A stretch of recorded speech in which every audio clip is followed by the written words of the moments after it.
Good morning, friends. This is Chandra from Akul Mac Technologies, and I graciously invite you to our show about skills gap that exists in India. And today we have very eminent personality on our show to discuss about this particular aspect. That is Mr. Neville Gaunt. Neville had a long career in FTSE 250 companies at both strategic and operational levels. His corporate and commercial finance background is gained over 30 years in international businesses, mainly in the oil and gas industry, dealing with large and small businesses and complex supply chains. He has accomplished track record of negotiating the business maze of short and long-term commercial, political, and environmental forces that influence all decisions. Neville Gaunt is also well-known international keynote speaker and a co-author of a bestseller book called Is Your Mind Fit for Goals? The Missing Link to Your Success. Go and read this book. Good morning, Neville. Good morning, Chandra. I hope you're well. Very good, Neville. Welcome to TopBrass. And today we would like to know from you the organization skills. Now we talk about organization skills. Everybody needs it, and all walks of life. But I think we would like to hear from you today what it means and how we can improve the organization skills.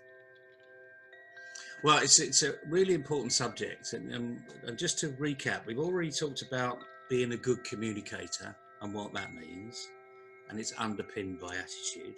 We've also talked about team working, how to be a team leader, a team player, and that's by listening to other people.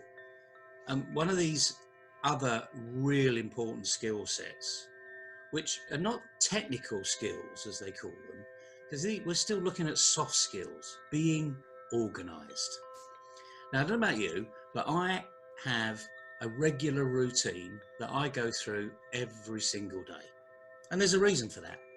So, Chandra, do you have a regular routine that you go through every single day of the week? Yes, I do. In fact, 5 days a week, my schedule is very regular. And on the weekends, I tend to take it easy. Okay, well, we're allowed a couple of days off, all work and no play, as they say, makes Jack a dull boy. So, but what is your schedule? So what do you do on a regular basis?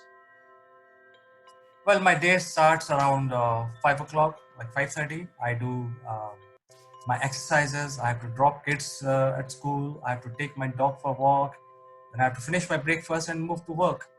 And at work, it's a daily work. There are 1,000 things which keeps coming on my table. I have to resolve.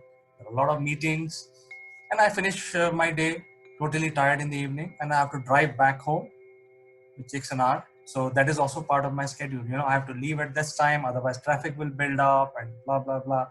So 5 days a week it is like this. On Saturdays and Sundays, I leave it on destiny to drive my day. Okay, that's good to leave destiny. I mean, I don't have pets currently, but I've got a very similar schedule to you. Thankfully, all my children are a little bit older, so I don't have to struggle through the traffic. That the kiddie run or the or the parent commuter traffic, as we call it over here, and everyone knows about it. But what happens? What happens when the schedule is affected, not because of you, but because of some other event? Let's say because you've heard it on the radio, it's very bad weather out there. Do you leave on time every day, or do you try to leave a little bit earlier because you know the weather's going to be bad? That means traffic's going to be building up. What do you do? Well, I try to leave before time in this kind of eventuality, but it is easier said than done. Let's be very frank about it, because your day is so much tightly packed on a working day that it's very difficult to leave before time, because you've got to finish all activities before you start for your work or for your drive. So if there is some eventuality which is happening, I don't think we can have more than 5 to 10 minutes of spare time to start early. But we Mhm. try. Personally, if you ask, me as a professional, I will certainly try to make up for the lost time. I'm with you. But fundamentally, you've got a schedule. It's really important for you to make that schedule. You know, you take the dog for a walk. There's a reason for that. If you don't take the dog for a walk, that dog's going to be pretty unhappy. Right. The kids need to be at school on time, or preferably before time. Otherwise, they'll get black marks. They may end up in detention. And guess what? It's not their fault. It's your fault. So there's a lot of pressure on us as adults to do the normal things. Just be an adult. And now what you've got to do is you've now got to squeeze that 8, 9, 10 hours into work, because as you say, you've got that hour commute at the end of your day. And it's always an hour commute. That means it's probably 55 minutes to an hour and 15, again, depending on traffic. So no matter how well organized you are, other things affect us. And the thing about the other things affecting us, we need to have the right attitude for that being effective. So if you're stuck in the car and you can't do anything about it, there's absolutely no point in getting annoyed, beeping your horn, getting angry at the kids by shouting at them and say, have you done your homework, you know, or be quiet, don't talk to your mates, you know, I'm trying to concentrate on driving here, etc., etc., etc. What's the point? You cannot affect what's going on somewhere else. So, as I say, we're always going to come back to this word attitude, you know, which is stuck above my head all the time, because, you know, whenever I'm giving presentations, it is about having that right attitude. But it's your day, it's your future, it's your life. If you get angry about things, guess what? What's the point? It's not the right thing to do. So you need to work that back. And we're only talking about everyday occurrences here. But now let's talk about the workplace. Because I don't know about you, Chandra, but when I have a meeting and it's in my diary, and believe you me, my diary, I wouldn't say it's packed. It has flexibility in there, so that if something comes up, and it comes up on a regular basis, as you probably well know, I've got more than enough time in the day to discuss things. So it's not like being at school where, 9 o'clock is maths, 10 o'clock is English, 11 o'clock is science, 12 o'clock's a break, 1 o'clock is this, etc. My diary doesn't look like that. It doesn't look jam-packed. It's got flexibility. So let me ask you, has your diary got flexibility in it, or is it literally back to back with meetings here, there, and everywhere? Well, very frankly, uh, my time is taken and blocked by other people if it is free. So, because I'm running a small company, so because of that, people like to talk to me. And even if I have like 1 hour or 2 hours free, which you're talking about as a flexible time, it will be taken up in some other activity. So, to answer your question, yes, my diary is jam packed. Even if there are few slots, they'll be filled by the time I'm free. I mean, I realize I'm free. It will be taken by somebody. And I think, you're not dissimilar to anybody else, and believe you me, even if they weren't taken up, you would find something to do, because you're that type of person. You might say, all of a sudden someone's cancelled a meeting, I've got an hour, my goodness, I'm going to do something that's going to be really worthwhile to me, even if it's going for a walk, because that's really productive. It could be productive in a very tense day. And let's face it, we're all in business here, and life can be complicated. We can be thinking about multiple things at one time, and we need to get some clarity over certain issues. So there's no reason why we shouldn't take a bit of time out, but be productive. But let's look at this timetable, this daily event that we go after. And let's look at something that's very common to us all: meetings. if you were to take meetings away from everyone's schedule, boy, would life be a lot better, wouldn't it? You know, you could just get on with what you wanted to get on with. I You're I like, don't want to make a statement which is politically incorrect, but let me make it because you're my senior. Um, I hate meetings. You know, you discuss all the time, and very little comes out of meetings. So, but you know, these are like unwanted evil of our profession. We need to get into meetings, and we need to drive our points. And for that purpose, meetings are good. But I think it's a waste of time overall. yeah, well, you're absolutely right. But the interesting thing is, let's just digress a little bit, and let's go back to your kids at school. You know, I don't know if you realise, but over a normal school life, we're in school actively working in school for 1,000,000 minutes. So from the Really? time we start school, yeah, 1,000,000 minutes. My Imagine God. what that is. That's a huge number when you work it out.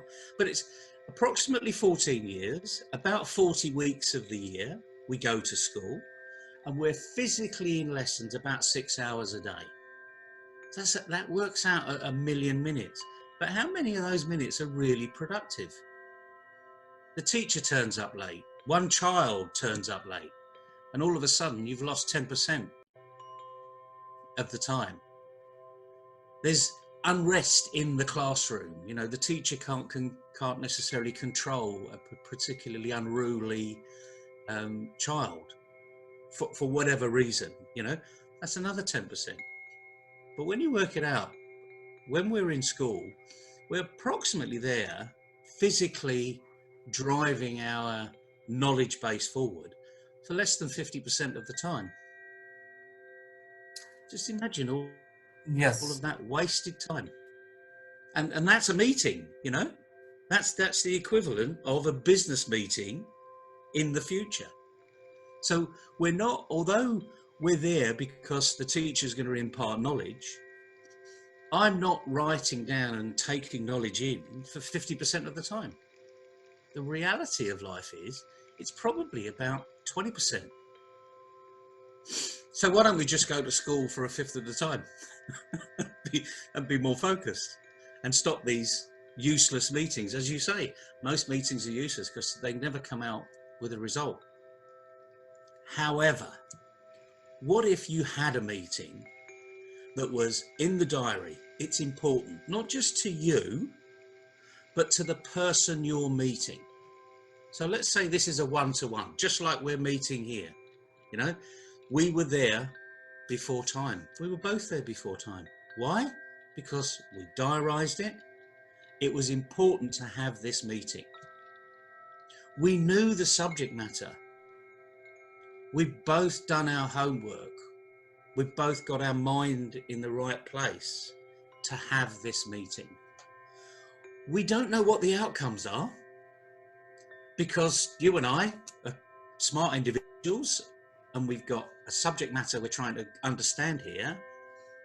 We don't know where it's going to go, but we know where it's going to start and we know the type of content that we're going to be talking about. Now, what if every meeting were like that?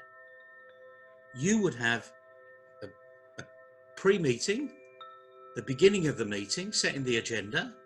You'd have discussion around the agenda, not diverting into, oh, well, it's pretty wet on the way in, you know, oh, well, yeah, that's why I was a little bit late. Imagine all of that wasted time in the meeting, you know, discussing things. And some people say, well, it's good to get to know the other individual, but you can get to know the other individual by asking good quality questions and listening to their answer. So you come out of that meeting with some really good active points that you're both going to do before the next meeting. But you So, stick your finger up there because I touched a nerve somewhere. So let's discuss that one. sure. So, in today's time, I find the apps which are available on my mobile phone very helpful, and everything is connected to the app. And before I am going into the meeting, I get complete information about the person whom I'm going to meet. So his likes, his dislikes, his political alienations, his you know, what kind of person he is, you know, what kind of person, what kind of social media posts he's making, what he's sharing.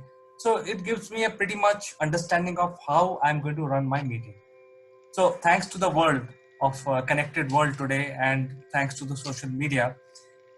So a lot of times in today's world, when I'm heading towards a meeting, I will have a preconditioned mind that, hey, this guy likes to indulge in small talk. So let's do a bit of small talk and then bring the subject.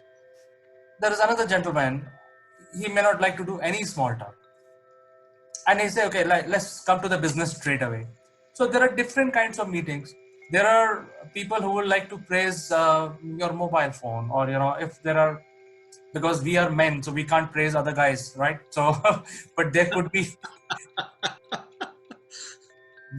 women in the meeting, and one woman can praise other women's, dresses or something else, hairstyle. It's part of their small talk.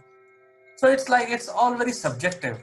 And I think to ask, in fact, at this point, I would like to ask you a question regarding organization skill. All these things are happening in the world, and we need to make sure that our meetings are successful, and how the organization skills, or rather how we improve our organization skills to make sure that every meeting is productive, and we don't have to have a follow-up meeting, because in today's world we need to finish as quickly as possible, and we don't want to keep discussing the same matter 10 times in 10 meetings. Let's cut short some of the meetings and bring the result home. So how the better organization skills can help us reduce this work for us?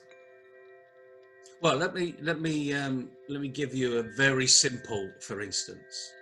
When I joined the world of consultancy, which is about 15, say 20 years ago, not that I wasn't in that world, but I was an employee in oil and gas. So I wasn't really, I was an internal consultant, if you like, but I was salaried. But in the consultant world, there tends to be this common theme of it has to take an hour. Why? Why do meetings have to be booked for an hour? I'll tell you Why? the reason. I'll tell you the Well, reason. go on. Because there is an hourly rate.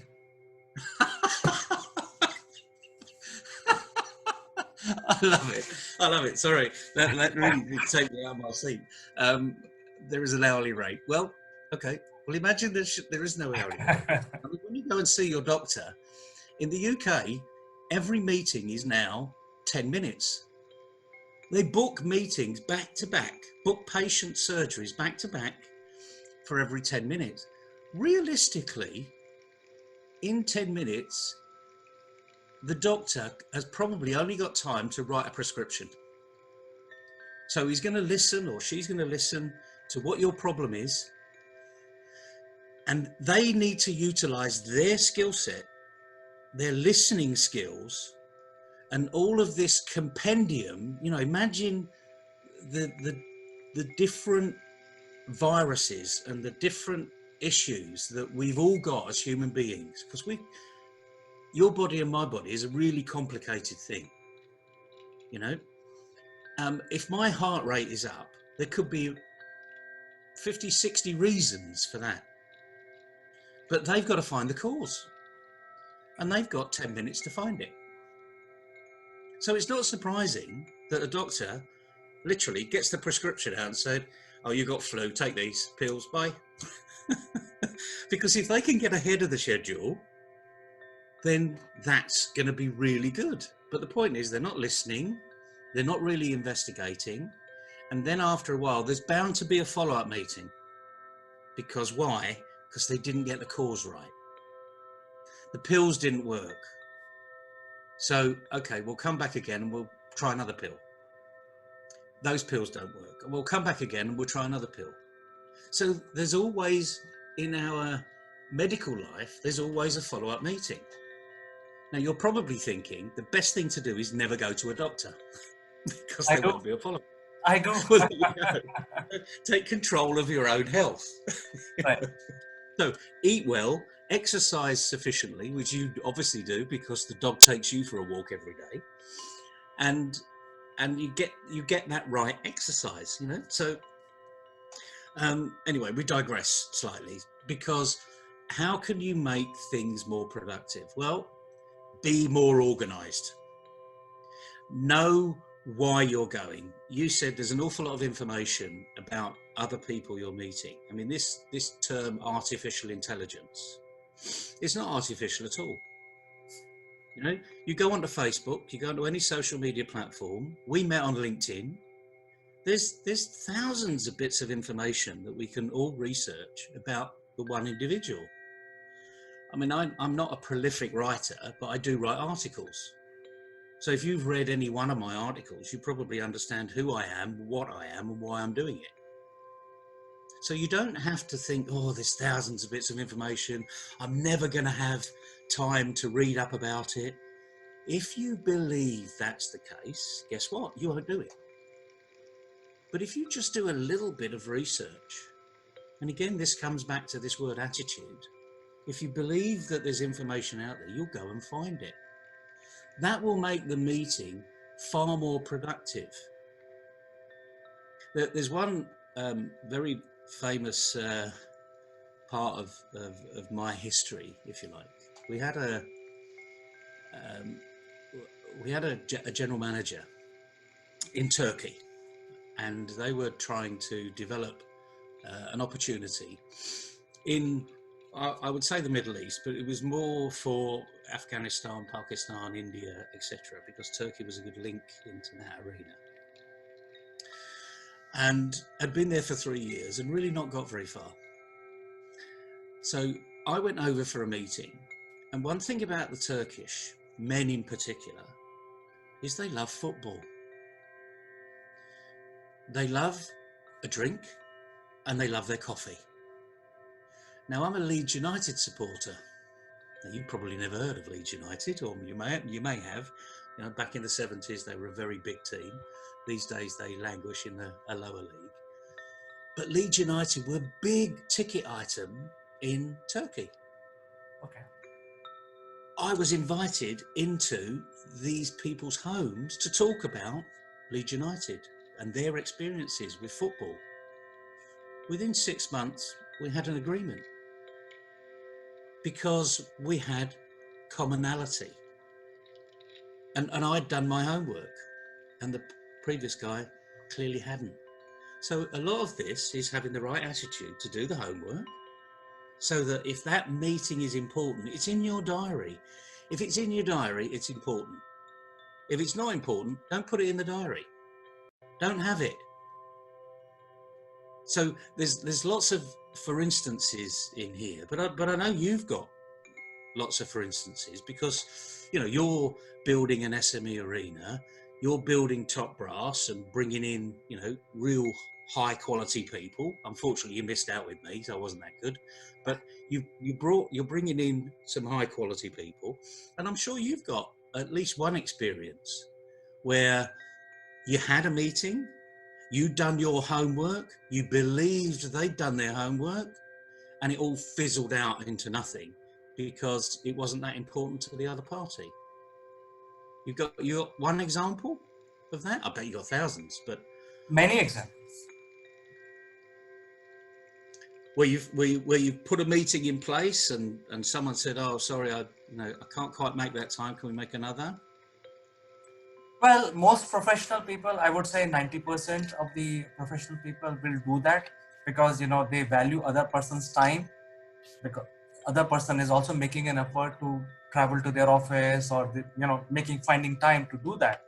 So as a professional, I think we have to respect others' time, whether they are vendors or suppliers or customers, whoever they are.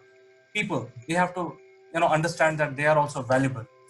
Now, if there are some bad apples as well, they don't consider other people as people. They have a very bad attitude. If they are getting late or if they are missing the meeting, they don't even bother to inform others.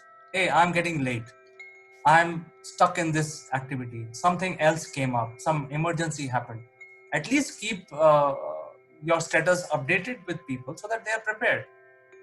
But I think I would say I have encountered about 10% of the people I have interacted with are bad apples. So I can definitely tell you today that 10% of the people with whom I interact are very are having very bad attitude professionally. Yep. Yep. It comes, and sadly, it comes back to that word attitude again. But Yeah. you used another word, and to get a meeting, be really productive in a meeting, it's having the word respect. Respect for the other person, turning up on time, being prepared for the meeting is showing respect. Having small talk or not having small talk, that's a form of respect. And the key element of any meeting is to come away from it feeling, and this is an internal feeling that was a great meeting. So I'm going to put you on the spot here, right? When you, in your long career, which will continue for a long time, what percentage of meetings have you come away from feeling that was a great meeting? Really ecstatic about having had that meeting, met this person, come up with some really good ideas. There will be a follow-up because it's important, or there's never going to be a follow-up, but we're going to stay friends. What percentage of your time have you actually felt that way? So, Neville, what happens is it's all about connection. You connect with other person, and Yep. those instances are very few. I would say roughly 2 to 5%. When everything is perfect in a meeting, and you connect intellectually with other person, and when you connect, then the outcome of the meeting will be very good. So, those instances, to answer your question, I think 2 to 5%. 95% Which, needs to be built up. well, the point about that is you can double that quite quickly. So you asked me, how can you be more productive? Because I'm not going to say it's all about you, but this meeting was between two people. So part of it is you, and part of it is the other person. Right. And we're always quick to blame the other person if it didn't quite happen how you wanted it to. So the first thing is, don't have the attitude of blame, have the attitude of, how can I get it better next time? And maybe it is a bit of this artificial intelligence, doing a little bit more homework, but you can double that feeling. You can move 2 to 4 or 5 to 10. You can certainly move it up to 10% of coming out of there and feeling, yes, got a result. And a lot of that is we go in with too much expectation. I go in to meetings with absolutely no expectation whatsoever. Sometimes I haven't a clue where they're going to go. I know why I'm there. There's a real important reason I'm there. But I can shut a meeting down in 5 minutes if it's not going anywhere, because the other person and I just haven't got the rapport. Which goes back to this, why are all meetings an hour? Why, when people call me and they say, well, I'd like 3 sessions of your coaching. Well, why do you want 3 sessions? And how long each session do you want it to be? Because we've got this preconditioned, a diary is every hour. In school, it is every hour. It may be 50 minutes of every hour. It may be, 9:15 to 10:15 or 9:20 to 10:20, or another school, it could be 9 till 10. Let's not be regimented. Let's be flexible. Going back to the diary. If you pack your diary with meetings back to front all day, you will fail. Okay. So there's the first tip. Don't pack a diary, because it's really rather stupid to do it that way, because you're not allowing flexibility and adaptability.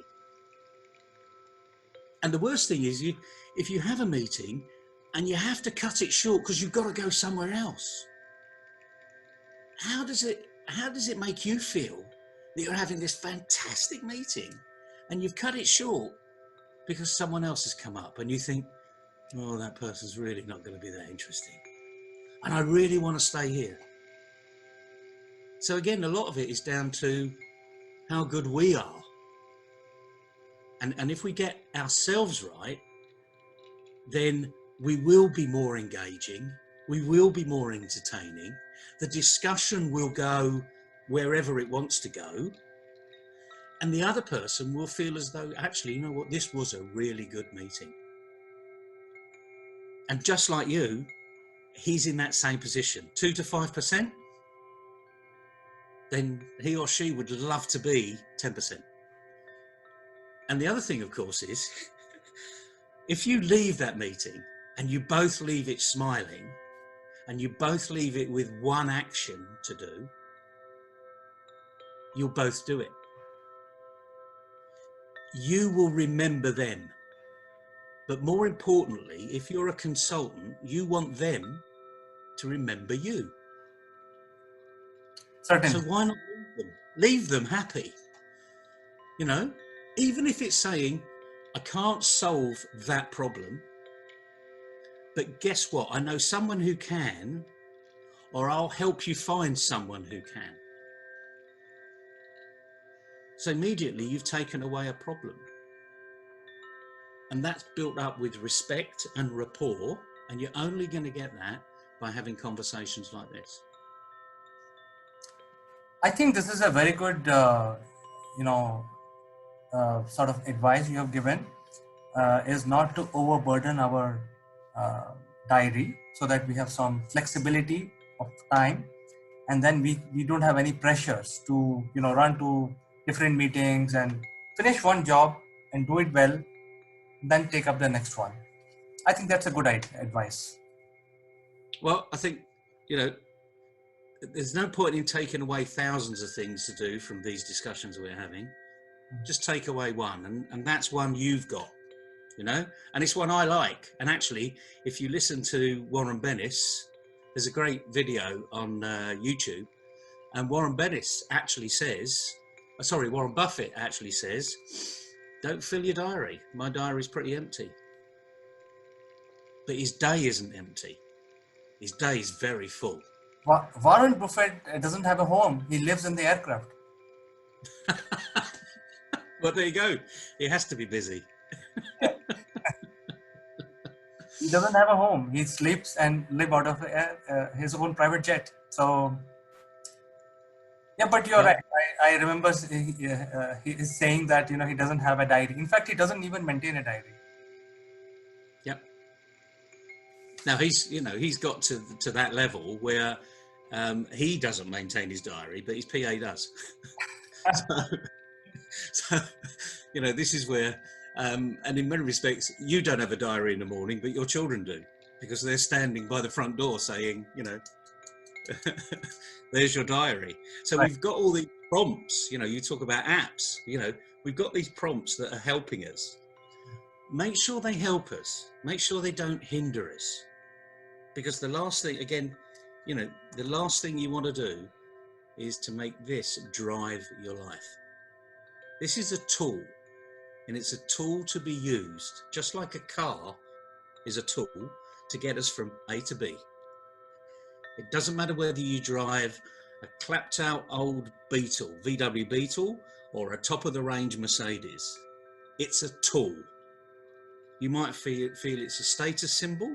That's absolutely fine. But fundamentally, what does a car do? It gets you from A to B. Safely, comfortably, and you feel refreshed when you get at the other end. How many times do people get in the car and get out of it and feel refreshed at the other end? We'll leave it on that note because the key thing here is organisation skills are really important. The only way you learn them is to start doing them.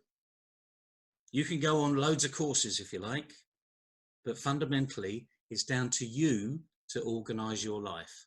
If this helps, use it. If it doesn't help, don't use it, because this is a tool. I always enjoy our little chats this time in the morning, And I hope people are realizing that there's far more to what we're trying to say here than just little snippets. And if they look me up on LinkedIn, I'm more than happy. I connect with everybody on LinkedIn. Don't be too surprised if the response you get is, was it the LinkedIn fairy, or was there a reason to connect with me? And that goes back to organizational skills. You know, if you're going to connect with someone, have a reason. And if that reason isn't a reason that they're happy with, then don't be surprised if they don't want to connect with you. But if you really want to connect, find out why they would want to connect with you. I think there are, there are a lot of, it's a very huge subject. There are many aspects of getting organized. There are different industries having very specific needs, and their organizational skills are totally different from the other. So it's a huge, it's like a big tree, and every organization has a different need. So I would prefer my viewers to connect with you in large numbers and seek your advice, or take your inputs, maybe do a course with you to learn how they can be better individual, and that will make them succeed in their career. So I think, thank you, Neville, for giving us such beautiful piece of advice. And I will also leave your company's website at the end of this video, so that people can, whoever is watching and whoever want to reach out to you, can reach out to you through LinkedIn or directly through your website. Thank you very much, Chandra. And the key to this is, if you want something to happen, you've got to do it yourself. And that's a bit of an intro into what we'll discuss next time, because this is what we're discussing is about self-motivation. Why am I here? Why am I doing what I'm doing? What's going to be the result of me doing it better? And that's the key. If we can be better today than we were yesterday, and have a plan to be better tomorrow, my goodness, that's utopia. Because it's all about your life, how happy you feel, and about my life and how happy I feel. And if we can put those two together, as businesses do, then we got a result. People make this very complicated. Life can be easy. You just have to think about it. So yeah, I mean, the key here is for people to improve what they're doing, to get better at what they do. Being organized is just one little snippet of what you need to do, because you need to have a few things working together. And when they all work together in harmony, you will end up leaving that meeting saying, yes, I got a result from that meeting. More importantly, I left my footprint, my fingerprint on the person I had the meeting with. I know they will contact me. I know we've got a future in our organizational capability, and more importantly, we'll do business. And that's what consultancy is all about. 1 + 1 is greater than 2. Don't tell any mathematician that, because they won't believe you. Yeah, certainly. I think it's great talking to you, Neville. I think we have just barely touched the tip of the iceberg. I think there is a huge requirement of orientation in the professional world, whether you're a consultant or a senior officer in a company, or even working in a hazardous conditions, like people who are working in the factories and oil and gas, etc. Everybody needs to have a right attitude. Everyone needs to have organization skills. So I will have my viewers reach out to you so that they can get benefit out of this association. Pleasure speaking with you, and same time next week. Same time next week. Have a nice week, Neville, and it was pleasure talking to you. Cheers, Chandra. Bye-bye. Bye.